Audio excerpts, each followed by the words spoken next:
Sveiki, šiandieną norime Jums pristatyti Perard, prancūzų gamintojo, praktiškai pažangiausio ir didžiausio perkrovimo priekabo gamintojo techniką, bet lygiai taip pat didelę dalį Perard gamina ir mėšlo kratytuvų, išmanių mėšlo kratytuvų, skirtų ne tik mėšlui, bet ir organikai, kalkiams ar kitiems kompostams ar produktams barstyti, net ir pagal tręšimo žemėlapius.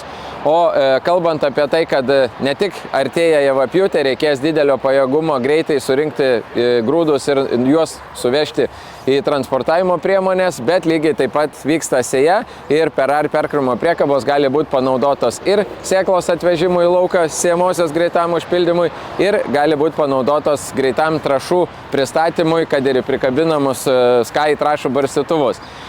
Kalbant apie perkrovimo priekabas, Perard turi 2 serijas ir visa gama užima nuo 15 iki net 71 kubinių metrų talpos perkrovimo priekabas.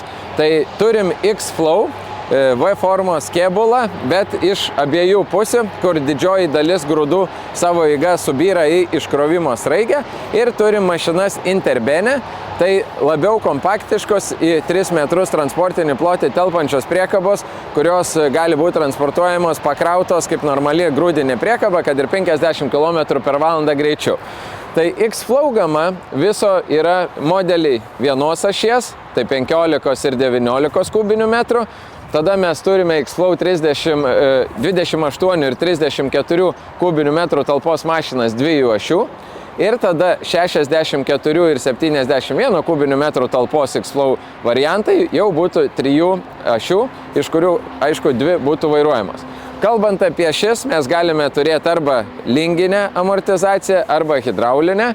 Ir kalbant apie vairavimą, tai jeigu turim 2 ir daugiau ašių, tai logiška, kad bent jau galinė arba pirma ir galinė ašis gali būti vairuojamos, priklausomai nuo poreikio. Ar jūs norite staigiai ir greit apsisukinėti galulakiai, nepažeisdami jos, bet kuriuo atveju rekomenduoju ir dėl saugumo ne tik lauke, bet ir transportuojant kelyje. Mūsų visa priekabų konstrukcija paremta tuo, kad turim atskirą tarsi šasi važiuoklę, prie kurios iš apačios sumontuota važiuoklė.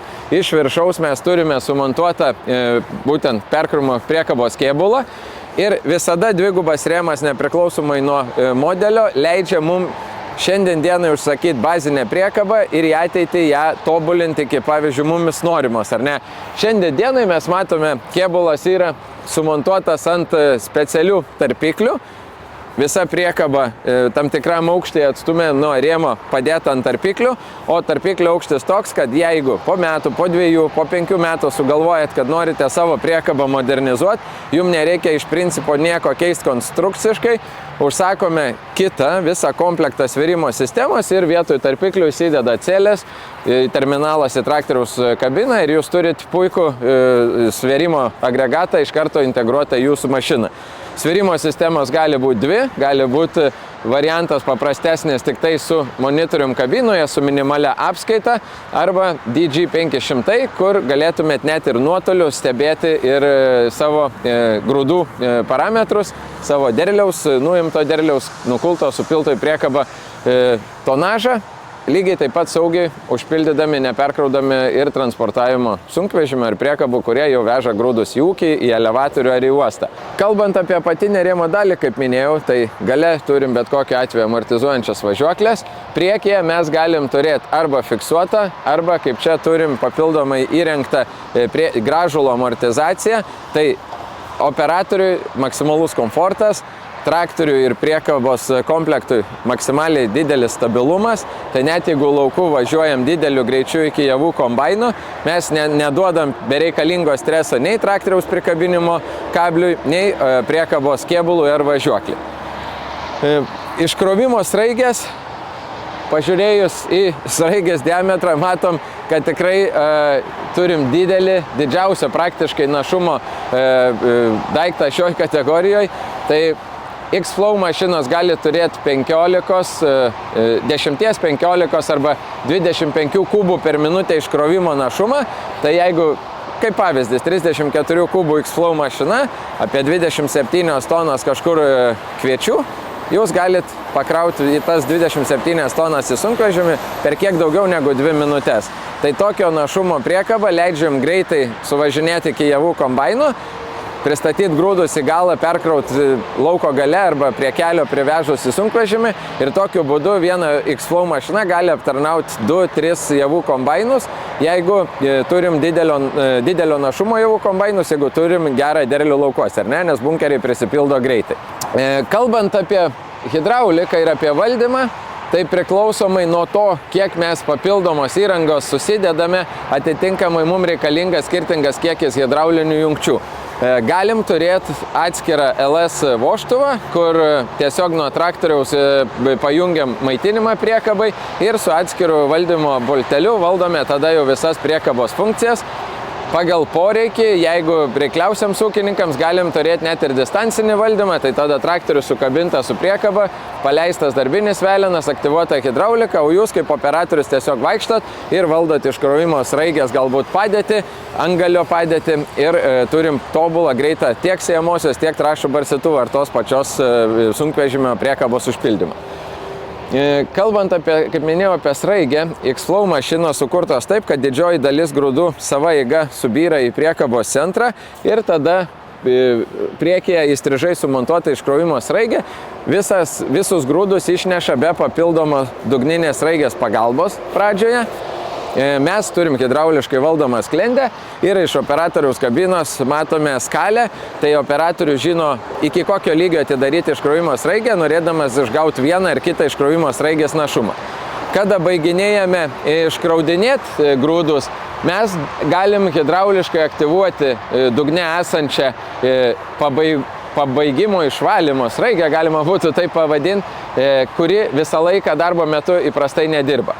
Tai pagrindinė didelė sraigė turi tik tai santykį su iškraunamais grūdais, apačioje niekas mums nestumia nemalą, labai aktualu ankštinėse kultūrose, ar ne, jeigu paimsim žirnius, paimsim pupas, paimsim sojas, kuo daugiau mes agresyviai pažeidžiam juos, tuo didesnė tikimybė, kad galim pažeisti lobelę ir suskaldyti žirnių, pupų ar kitų ankštinių sėklą. Tai tokiu būdu X-Flow maksimaliai apsaugos visas jūsų kuliamas kultūras. Tai kaip minėjau, priekabos V-formos dugne mes turime įrengtą hidrovariklių varomą sraigę, kurią įprastai jungiame, kada jau baiginėjame iškraut, kada sumažėja grūdų srautas iš iškrovimo sraigės. Hidraulinių variklių varomą sraigę dugninę aktyvuojame, jinai suneša likutį grūdų, kas yra priekabos dugne prie iškrovimo sraigės ir mes tada nepažeidžiam, kaip minėjau, visos iškraunamos produkcijos kiekio ir pačių sėklų. Kaip papildomą įrangą galima pasirinkti hidraulinį išpylimo snapelio atakos kampo valdymą iš traktoriaus kabinos ir tokiu būdu mes galime netolygiai privažiavę prie priekabos prie sunkvežimio, mes galim išpilti grūdus ten, kur mes norim. Lygiai taip pat, kaip papildoma opcija, yra greito užkabinimo sistema, prailginta PVC žarna. Tai jeigu mes užpilinėjame sėjamąsias, jeigu užpilinėjame trąšų barstytuvus, mes galim turėti iš tikrųjų sutrumpintą prailginimą žodžių iškrovimo sraigės antgalio, kuris leistų mums be vėjo išblaškimo užpilti, kad ir smulkiausias sėklas arba trąšas į mūsų sekančią žemės ūkio techniką atvažiavusią į lauką. Vėlgi, ant iškrovimo sraigės gali būti ir papildoma vaizdo kamera, kad operatoriui būtų puiku ir lengva stebėti užpildomą priekabos kėbulą. Gali būti papildomas darbinės šviesos, nes darbas ir naktį dažniausiai javapjūtės metu vyksta. Tai praktiškai turim visą Max komforto paketą ir pirmais gal nepaminėjau, bet iš tikrųjų labai svarbu pabrėžti, kad visos X-Flow priekabos yra gaminamos su itin didelio diametro padangomis, didelio diametro ratais.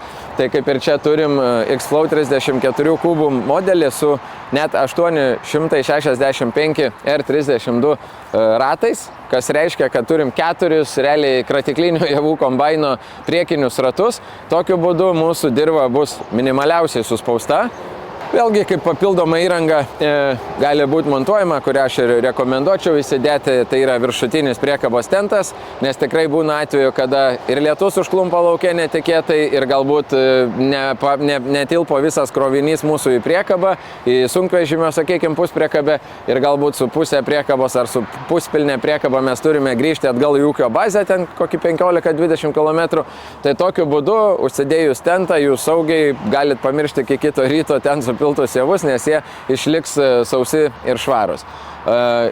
Jeigu montuojamas yra tentas, papildomai galima įsidėti galinę priekabos priežiūros ir aptarnavimo aikštelę, kuri labai palengvina operatoriui ir užsitentuoti priekabą ir jeigu reikia, sakykime, įlipti greitai į priekabą, prasišluoti likusius grūdus, kad galėtumėm greitai keisti kultūrą. Nes jeigu sėklininkystės ūkiai, tai tarkim, gali būti, kad vieną dieną keliaujant per keletą skirtingų veislių mes privalom viską maksimaliai švariai įsivalyti, tai iš tikrųjų javų kombainus turbūt ilgiau užtruktų tikrai iki galo iki 0% užterštumo išsivalyti, lyginant su perkrūmo priekabomis. Tai jeigu turim X-Flow, mes turime priekyje atidaromą sklendę, kur paleidus dugninę sraigę, jinai pabaigtų visą likutį išstumti ir keletą saujelių grūdų būtų išvalyta iki 0. Jeigu turėtumėm Interbene modelius, tai dugne turim hidraulinį cilindrą ir 4 arba 3 hidrauliškai proporcingai atidaromas dugno angas, kur operatorius realiai iš kabinos atidaro, paleidžia iškrovimo sraigę, dugninė sraigė pravalo likučius ir viskas praktiškai minimaliai prasišluojam ir galim greitai pakeitę kultūrą, važiuoti kult kitos veislės, kitos kultūros.